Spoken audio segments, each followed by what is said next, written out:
हमारे चैनल कौशल उद्घोष news network के गोंडा सह संपादक आनंद कुमार मिश्रा जी के माता जी के 4 धाम यात्रा के उपरांत आयोजित श्रीमद् भागवत महापुराण कथा का आयोजन उनके निजी निवास पर दिनांक 30 जनवरी से 6 फरवरी 2025 तक किया गया है। सर, पूरा परिचय देते हुए बताइए कि जो कार्यक्रम हो रहा है ये कैसा कार्यक्रम है और कब स्टार्ट हो रहा है। मैं आनंद कुमार मिश्रा मेरा नाम है और मेरी माता जी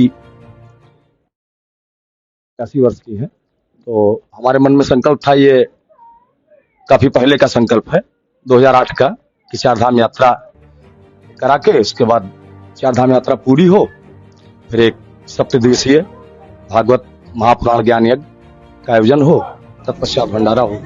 तो उसी के क्रम में 1 जनवरी को हम लोग भगवान जगन्नाथ के 3 धाम पहले हम कर चुके थे। तो 3 धाम हमारा 2011 में ही पूरा हो गया था, लेकिन कुछ चीजों को टालते हुए फिर इस बार हमको लगा कि नहीं होना चाहिए। तो 1 जनवरी को हम जगन्नाथपुरी गए और भगवान जगन्नाथ के दर्शन किए। उस तत्पश्चात वहां से ही इस कार्यक्रम की रूपरेखा बन गई।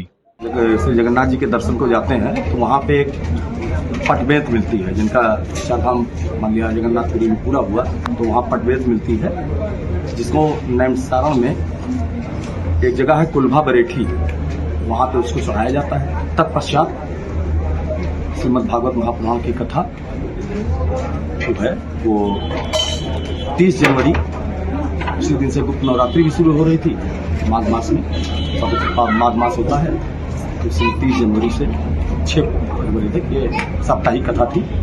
कल कथा का समापन हुआ, पूर्णाहुति आज हुई है।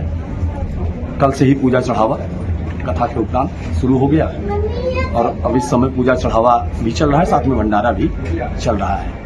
महाराज जी, कैसा कार्यक्रम रहा? पूरा कार्यक्रम बहुत ही अच्छा रहा और हमारे श्री आनंद मिश्रा जी के द्वारा ये श्रीमद् भागवत महापुराण का बहुत ही सुंदर आयोजन हुआ है और श्रीमद् भागवत महापुराण की कथा बड़ी सुंदर हुई है। और वैसे जब जन्म जन्मांतर का कोई किसी का उदय होता है, पितरों की देवताओं की जब असीम कृपा होती है, तो उसे भागवत कथा सुनने का अवसर। और श्रीमद् भागवत कथा की बहुत बड़ी महिमा है। 18 पुराणों में सर्वश्रेष्ठ पुराण है श्रीमद् भागवत महापुराण। जैसे हम कहीं आते जाते हैं तो तैयारी करते हैं, इसी प्रकार से हमें जब अपने वहाँ जाना है परलोक में, तो वहाँ की तैयारी करने के लिए श्रीमद् भागवत महापुराण की कथा सर्वश्रेष्ठ साधन है।